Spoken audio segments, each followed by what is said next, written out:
Hey everyone, how's it going? So what am I working on now? I am working on a 2002 Chevy 2500 HD. I made a short on this. I don't know if you saw that or caught that. This thing had broken motor mounts and you could see the motor launching up. Both of them broke. I already changed those. I didn't bother making a video only because I made that other video just the other day on the motor mounts on that other truck. Very similar situation. There's one of them. As you can see, it's in two pieces. So what am I doing now? I'm going to do front brakes on this thing. So yes, I've done videos on doing brakes, but I figure I'd show you on this because it's a little more heavy duty than what I'm used to working on. I mean, it's only a 2500, not like it's a big heavy duty truck, but you know, it's just, I don't normally work on these. So this thing is a 8.1 liter big block, 2500 HD. It's got the Allison transmission and everything in it. It's a 4x4 too, kind of a unique truck.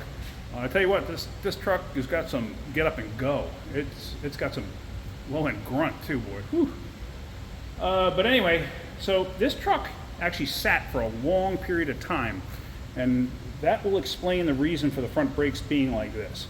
He's let it go for quite a while, but now he's just like, it's pulsating so bad he wants to finally fix the front brakes too. So let me show you this, and then I'm gonna walk you through doing the brakes. So here, as you can see, look at the outer surface, how rusted it is, and you can see all the heat cracks, stress cracks, whatever you want to call them in there. But I mean, that's pretty bad. So let me start getting some tools together, and then we're going to pop the caliper bracket off, rotor off, so we can replace all of this. All right, let's get started. All right, so let's start with our gun. It's an 18 millimeter pin bolt. Knock these out. And these are also the slide pin also. All right, now they came out, they're nice and clean. No issues there. Like I said, the rust on this is pretty much just from it sitting so long. This truck actually sat for quite a long period of time. Let me get a tool in here to pry this out. The pads themselves have little knobs on them, or stubbies, that are holding the pistons from coming out. I'll explain that in a second. So let me get something to pry that back.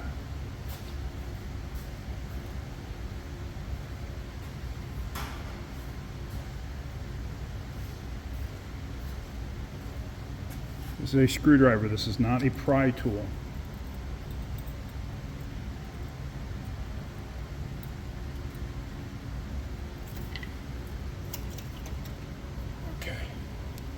Now that's a heavy, heavy caliper. Put that up and out of the way. Wow, look at that pad. Look at how cracked that is. That's pretty bad. The outer pad too. Cracked pretty bad, and they're pretty thin. See that? So what I'm going to do is I'm going to compress this caliper back right now. What I'll do is put you in a position where you can actually see what I'm doing. Let me get a tool in there. Hang on one momento.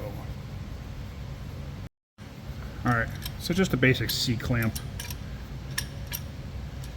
You know, this is something you can get at Home Depot, Lowe's, Ace Hardware, wherever. And just slowly and gently go back.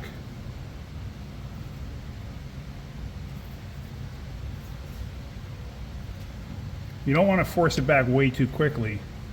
You want to have it go back nice and gently. Because I see some people, they go in there and they want to jam that thing back as fast as possible. You gotta remember, there's a lot of fluid buildup in here, and you're trying to force it through a line. So just go slow and gentle. That's all.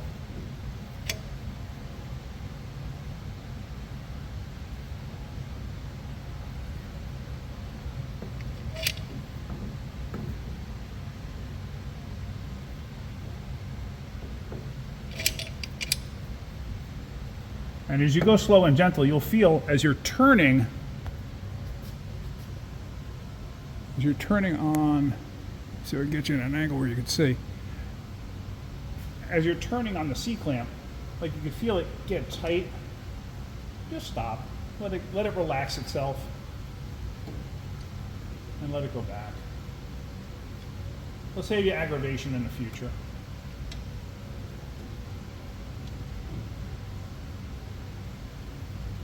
I've seen people like ram these things back as fast and as hard as possible, and I've actually seen somebody blow a seal out.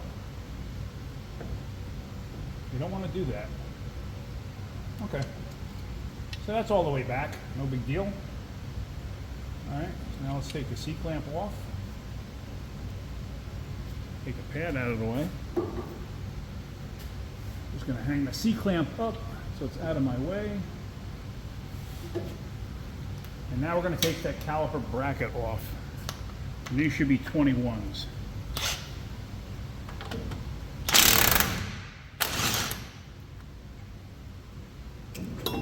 Make sure your caliper stays secure. You don't want it to fall off of there. I feel like this is going to want to fall off there, so I don't want that to happen. Hang on 1 second. Let me get something to secure that so it doesn't go flying. If it goes flying, that's a heavy caliper that could rip the brake hose. So hang on a second. Okay, so all I did on the caliper is I have a wire there, a wire hanger that's just holding the caliper so it doesn't accidentally fall off. So now, let's take this bracket completely off.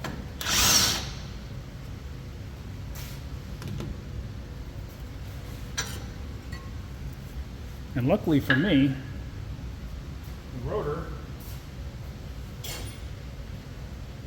going to come right off. You can see by the inside on, see what the inside looks like. Obviously the inside didn't get as much rust as the outside. All right.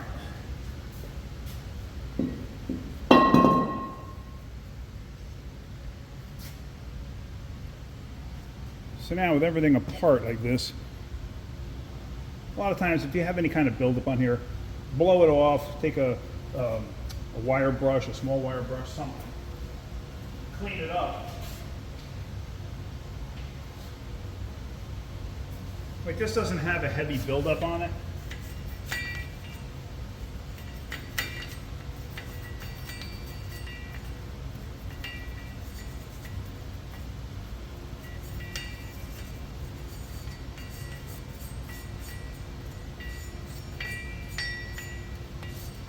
Guess what you don't have to do?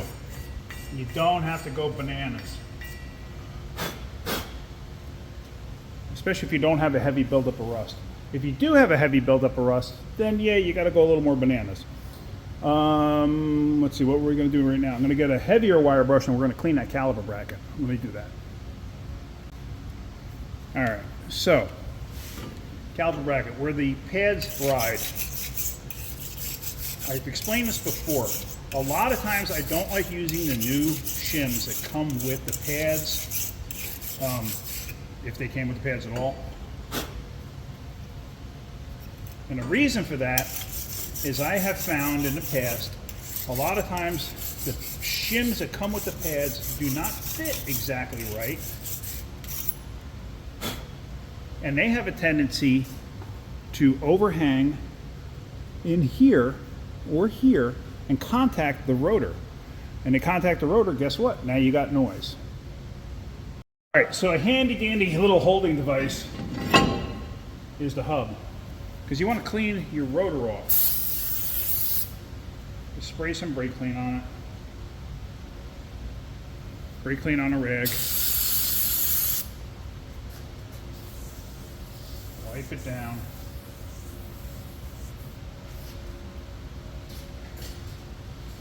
And then once you're done with that, you can flip it. Put it on. Now what I'm going to do is, let me get one of the plug nuts.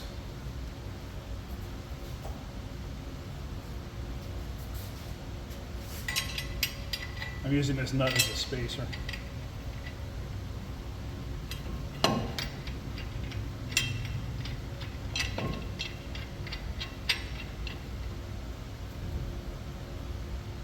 I like to do that to hold everything in place. A lot of new rotors, a lot of new vehicles rather, they have set screws to hold the rotor in place. It just makes your life easier going back together. So again, you don't have to go crazy with the brake clean. Now, one thing I want to point out too. Some rotors, when you buy them, will come with the paint on the rotor face here itself. You don't have to clean it off. Let the brakes do the work. It's actually designed that way. Let the brake pads scrub it off. You're not going to hurt nothing. You're not going to create squeaks or anything else. It's fine. Leave it alone. All right, so now we got to put the caliper bracket on. Let me go get some caliper bracket grease. Hang on a second, or pad grease. Hang on. Now I have this. This is stuff I've had for years because you only use a little bit of it. You take a little bit on a brush and you just wipe it where the pads are going to ride. You don't have to go bananas. Just a little bit. Top and bottom. I hope you could see what I'm doing. I have a tendency to go on a tangent and I forget that I'm even filming myself. Okay. Just like that, no big deal. Now let's catch the bolts.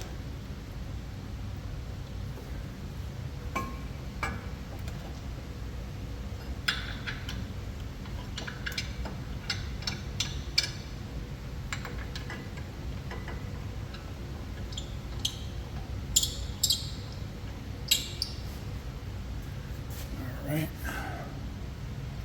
Move you over a little bit more.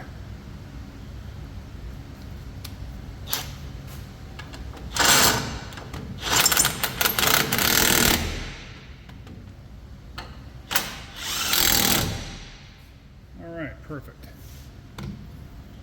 Now let me go grab the pads. Hang on one second. Now these new pads, they actually come with a painted coating or some, whatever the heck this is, and I think this is to help break them in so they don't squeal. Now, whenever you can, and you can't do this all the time, make sure you, in case you have an inner or an outer pad, but on here you see the brake squealer? The brake squealer goes to the beginning point of the rotor. In other words, going forward, the rotor's turning this way, okay? The rotor's turning that way. So the first point of contact is at the bottom. That's where you want the squealer to be. Because technically, even though the pads might wear perfectly even, the bottom part has a tendency to wear first. Same thing with the inner pad. Okay? So now with that in place, now we can put our caliper in place. Just be mindful of your little booties here, so you don't mess with those. And the caliper bolts themselves are pretty nice. I'm going to put a dab of that caliper grease on these. Hang on one second. Just a little smear. That's all. You don't have to go crazy. Don't gotta go bananas. All right, and then as you insert them in there, make sure you're centering your boot there. Make sure that the bolt is going center in the boot. I can't tell you how many times I've taken stuff apart and I see where somebody ramshackled the bolt right through the boot. Like the boot folds over and then they ramshackle the bolt right through it. You wouldn't think somebody would be that sloppy, but I've seen it.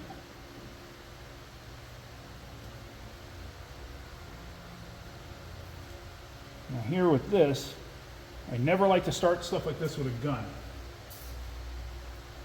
You start it with a gun, you're asking for problems.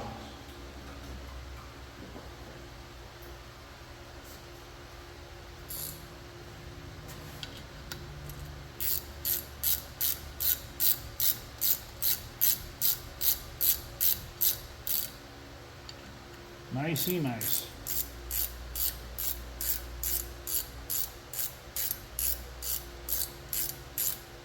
Nicey nice. So now we can switch to the gun and tighten it up.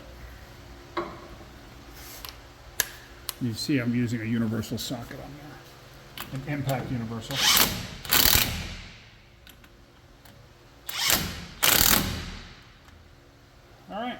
And that's pretty much it. So I'm not going to show you the other side, because to me that's just filling up time. I don't like doing that if possible.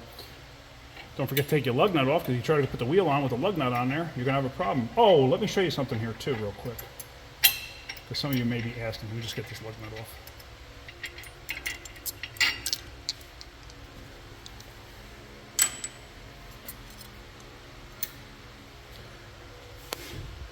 What are those for? Those are for what you think they're for. Basically, you find a bolt that'll thread into that. It's probably a 5/16 coarse thread, if I had to venture a guess. I'm not positive. Well, what you do is you thread 2 bolts in there. Like, let's say your rotor's stuck in place. You thread 2 bolts in there. Now, what you don't do is you don't ram the bolts down there with a gun or with a ratchet or whatever. You bring them down till they contact the hub. Once you go down and they contact the hub inside, on both of them, you put a little pressure on them. Not a lot, a little. Because remember, this is only threaded into cast iron, or whatever this is made out of. Usually it's cast. However, not however, but if you try to tighten it down, you can easily take those threads out. You don't want to do that. You want these threads working for you. So you put pressure on the bolt. So the pressure on the bolt is going to put pressure on the rotor out, just a little bit. And then smack the rotor with a hammer. Then put a little more pressure on each bolt. Smack it with a hammer. You know, smack it from this side to this side. So if you have pressure on the bolt here and here, you have pressure on these points. If you smack it here, you're going to seesaw it off of those bolts, and then keep tightening down just a little bit at a time. I can't tell you how many times I've seen guys go in there and they put bolts in there and then they whack them down with a gun and then they pull the threads right out. Now they're useless. They were not going to help you at all. So that's what they're there for. Use them to your advantage. All right, let me go do the other side and then we're going to button this video up. And there we go. Passenger side is done. Like I said, I wasn't going to walk you through that. So there you see, pretty similar on this side. Beds are hammered. So I just got to finish putting together a couple things that I got apart from when I did the motor mounts. And then this truck is ready to go. All right, I don't know if you noticed, this thing had 2 new studs in it. Right there. I did not put those in. Somebody else had put those in. So anyway, I just wanted to show you that. All right, hopefully you got something out of my video. If you did, hit that like button. If you could, please subscribe. All right, guys, have a great day. Keep wrenching.